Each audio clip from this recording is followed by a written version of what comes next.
साथियों नमस्कार। आज हम बात करेंगे कर्ज मुक्ति उपाय के बारे में। कई बार आप सोचते हैं कि हमारी कमाई हाथों में आते-आते हाथों से निकल जाती है। पहले दिन पैसा आया, 5वें दिन पैसा सारा चला गया। ऐसे ही एक कर्ज खत्म होता है, दूसरा कर्ज सामने आ जाता है। साथ में ये भी होता है कि हम पैसे चुकाते जाते हैं, कर्ज चुकाते जाते हैं, फिर भी मन में आर्थिक चिंताएं कम होने का नाम ही नहीं लेती हैं। ऐसे बहुत से कारण होते हैं जिसके कारण मन बड़ा विचलित हो जाता है। ऐसे कारणों से हम आगे भी नहीं बढ़ पाते हैं। होता ही हुई है, हम सोचते हैं कि कैसे इनसे मुक्ति पाई जाए, कैसे इनसे निपटारा पूर्णतः मिले। जानेंगे 7 उपाय। 7 उपाय अपने ही हो सकता है आप कर्ज मुक्ति से निश्चित तौर पे राहत महसूस करें। हालांकि ये धार्मिक मान्यताओं के आधार पर है। कर्म खुद को करना पड़ेगा, निष्ठा खुद की रखनी पड़ेगी।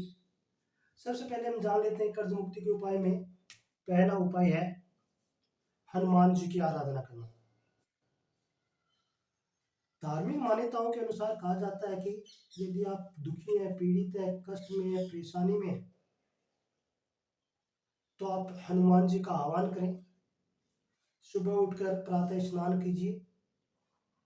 प्रातः स्नान करने के बाद में आप हनुमान जी की पूजा पाठ कीजिए। उसके बाद में एक जगह शांत होकर, शांत चित्त से, शांत मन से भगवान से प्रार्थना कीजिए, हनुमान जी से प्रार्थना कीजिए, हे बजरंगबली, मुझे इन आर्थिक परेशानियों से दूर कीजिए। मुझे वो सहन शक्ति, वो धैर्य और क्षमता दीजिए जिससे मैं इनसे मुक्ति पा सकूं। धार्मिक मान्यताओं में माना जाता है कि हनुमान जी की भक्ति करने से व्यक्ति में साहस, शक्ति और धैर्य बढ़ता है। जैसे आप ये करते हैं उसके बाद में हनुमान चालीसा का पाठ अवश्य करें। हम हनुमान चालीसा का पाठ करने से निश्चित तौर पे आप में अतिरिक्त आत्मविश्वास पैदा होता है, जिससे आप कर्ज मुक्ति से राहत प्राप्त कर सकते हैं। उसके बाद में दूसरा उपाय है भगवान शिव की पूजा। धार्मिक मान्यताओं में भगवान शिव की पूजा भी कर्ज मुक्ति में एक महत्वपूर्ण स्थान रखती है। माना जाता है कि सोमवार के दिन आप भगवान शिव के मंदिर में जाइए, वहां पे शिवलिंग पे शुद्ध जल अर्पित कीजिए। जैसे आप शुद्ध जल अर्पित करते हो तो भगवान शिव से उसी समय प्रार्थना कीजिए, हे संकटहर्ता, हे सबके दुखों को दूर करने वाले महादेव, मेरी पीड़ा को भी समझें और मेरी इस कर्ज मुक्ति से मुझे राहत दिलवाए। माना जाता है कि धार्मिक मान्यताओं के अनुसार कि जो कोई भी व्यक्ति भगवान शिव के या महाकाल के या महादेव की शरण में जाता है, महादेव उसकी विनती को जरूर सुनते हैं। उसके बाद में माता लक्ष्मी का स्मरण करें। शुक्रवार के दिन हनुमान चालीसा का पाठ मंगलवार के दिन करें। भगवान शिव की पूजा सोमवार के दिन करें। माता लक्ष्मी का स्मरण हो शुक्रवार के दिन। वैसे तो आप हर दिन करें, परंतु ये दिन आप विशेष रूप से कीजिए ताकि आप एक निष्ठा हो जाए कि हमें तो करना है। एक तो माता लक्ष्मी कब खुश होती है, माता लक्ष्मी का घर में कब वास होता है, जब घर में साफ सफाई और सुथरा और स्वस्थ हो।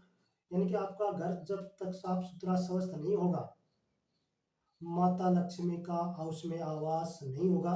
तो सबसे पहले तो आप ये कर लीजिए कि घर को साफ सुथरा रखिए। उसके बाद में शुक्रवार के दिन माँ लक्ष्मी का फास्ट करें। माँ लक्ष्मी के सामने बैठकर आराधना करें, प्रार्थना करें कि माँ लक्ष्मी मेरे घर में विराजें और मुझे इस दरिद्रता से, इस गरीबी से, इस कर्ज मुक्ति से मुक्ति दिलाए। धार्मिक मान्यताओं में ये भी कहा जाता है कि यदि एक बार माँ लक्ष्मी का वास आपके घर पे हो जाता है तो 7 पीढ़ियों तक माँ लक्ष्मी का आशीर्वाद उस घर पे बना रहता है। तो ऐसा करके भी आप क्या कर सकते हैं, कर्ज मुक्ति से राहत महसूस कर सकते हैं। उसके बाद में 4 नंबर पे दीपक और सकारात्मक संकल्प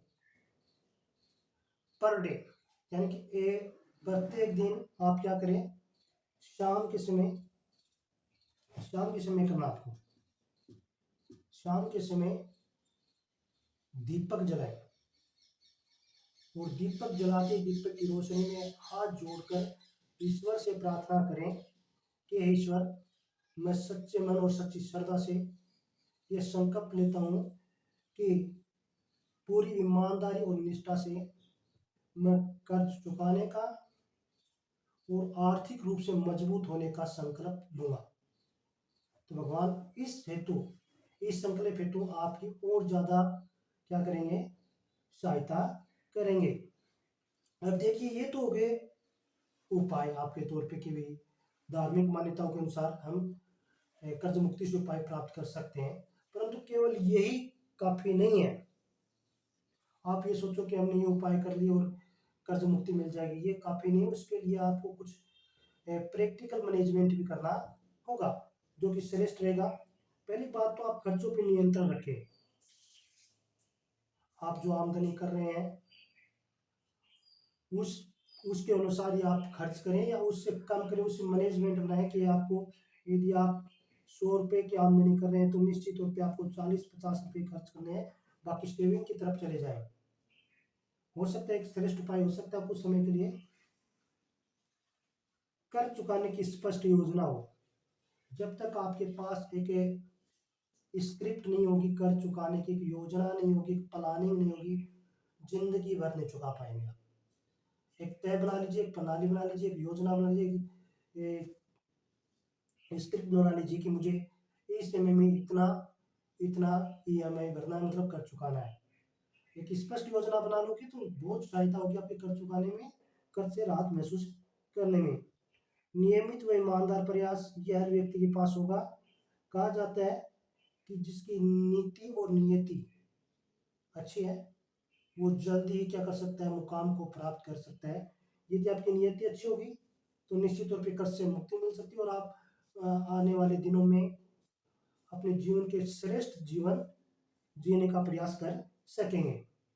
तो साथियों, ये थे